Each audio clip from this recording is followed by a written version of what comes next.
कैरिस major इस channel में आपका स्वागत है। चलिए शुरू करते हैं सोफीज वर्ल्ड। सोफी के पास एक नया पत्र आता है और जब वो चिट्ठी पढ़ती है तो उसमें लिखा होता है, एक अच्छा दार्शनिक बनने के लिए ज़रूरी होता है विस्मय की ताकत। अब ये क्या चीज़ है विस्मय की ताकत? ये तो चिट्ठी पढ़ के पता लगेगा। वो पढ़ना शुरू करती है कि जैसे जैसे हम बड़े होते हैं हम सांसारिक चीज़ों में इतने उलझ जाते हैं कि हम अपने आप को भूल जाते हैं। हम चीज़ों को देखकर इतना आश्चर्यचकित नहीं होते।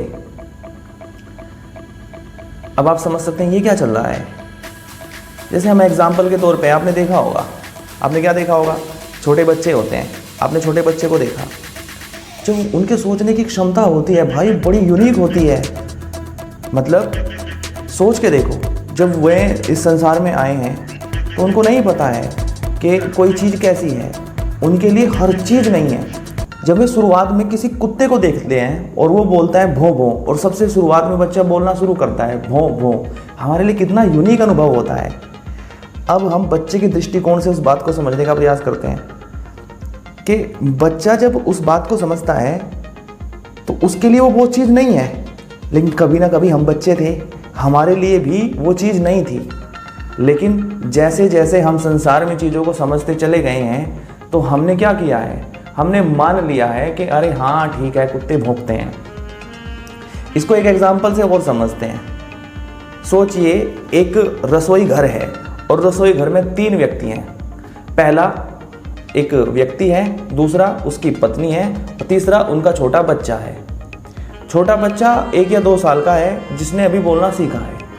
अचानक से, अब मान लीजिए अचानक से उस व्यक्ति में जादुई शक्ति आ जाए और वो उड़ना शुरू कर दे, तो 2 व्यक्तियों के व्यवहारों में आपको अंतर दिखाई देगा। छोटा बच्चा है, उनको क्या दिखाई देगा, उनको दिखाई देगा कि हाँ ठीक है पापा तो नए नए अनोखे अनोखे काम करते रहते हैं, कहीं ये बाइक चलाते हैं, कहीं ये गाड़ी चलाते हैं, कहीं ये स्विमिंग पूल में कूद जाते हैं, तो ये तो बड़े बड़े कार्य करते रहते हैं। आप समझ रहे हैं, बच्चा इस चीज़ को बड़ा लाइटली लेगा, वो डरेगा नहीं, क्योंकि उसने अब तक अपने दिमाग में ये कॉन्सेप्ट नहीं बिठाया है कि व्यक्ति उड़ नहीं सकता। आप समझ रहे हैं, उस बच्चे के दिमाग में अभी ये कॉन्सेप्ट नहीं बैठा है कि इंसान उड़ नहीं सकते। लेकिन उसकी जो पत्नी है, जो मैच्योर हो चुकी है, उसके दिमाग में ये कॉन्सेप्ट फिट बैठ चुका है कि इंसान उड़ नहीं सकते हैं। और अचानक से वो अपने पति को उड़ते देख ले तो आपके हिसाब से क्या होगा? मेरे हिसाब से तो ये होगा कि वो बेहोश होकर गिर जाएगी। आप समझ रहे हैं, मम्मी मैच्योर होने के बावजूद गिर जाएगी और बच्चा आश्चर्य नहीं लेगा। दोनों में क्या अंतर है? दोनों में अंतर है विस्मय की ताकत। मम्मी का विकास, उनका दिमाग ये मान चुका है कि ईश्वर नहीं, मतलब मनुष्य नहीं उड़ सकता है। लेकिन बच्चे का दिमाग अभी ये मानने को तैयार ही नहीं है, क्योंकि उसके लिए हर चीज़ नहीं है, उसके लिए हर चीज़ बिल्कुल नहीं है। हर एक्सपेरिमेंट को वो अच्छे से सीखता है, वो दुनिया को अनोखी दृष्टि से देखता है, जिस दृष्टि से हम नहीं देख सकते। ध्यान रखना दोस्तों, इससे हमारा नुकसान होता है। इससे हम दुनिया की चीज़ों में रुचि नहीं लेते हैं, दुनिया की चीज़ों को बड़ा हल्का लेते हैं और यही हमारे पतन का कारण बनता है। इसलिए मेरी आपसे एडवाइस है कि आप किसी भी चीज़ में मतलब अपने आप को कंफर्ट जोन में मत लेके जाइए। एक अच्छा दार्शनिक कभी भी किसी भी चीज़ को लेके कंफर्ट में नहीं जाता है। विस्मय करिए, आप आसपास के तारों को देखिए। क्या आपको आश्चर्यचकित जितने बचपन में लगते थे आज भी लगते हैं? नहीं लगते होंगे। जब आप बचपन में झूला झूलने का प्रयास करते थे तब आपको झूला कितना पसंद होता था? आज भी आपको उसी तीव्रता के साथ झूला पसंद है? बिल्कुल नहीं है।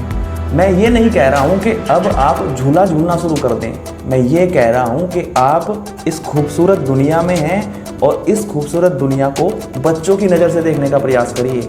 अपने आप को जब कहीं भी लेकर जाओ तो विस्मय बोध से भर जाओ। देखो दुनिया कितनी आश्चर्यचकित है। आपको दुनिया के चारों ओर, जब आप दुनिया के चारों कोनों को देखोगे और घूमोगे तो आपको पता लगेगा कि कितना कुछ हमको जानना है। और अपने अंदर के इस बच्चेपन को कभी मत मरने दीजिए, इससे आपका नुकसान नहीं होगा। आप एक मैच्योर व्यक्ति बनेंगे। और एक बड़े अच्छे दार्शनिक ने कहा है कि समझदार इंसान हमेशा बच्चा होता है, क्योंकि वो जानता है कि वो कुछ नहीं जानता है। तो इसी के साथ इस वीडियो का अंत करते हैं। Thank you very much.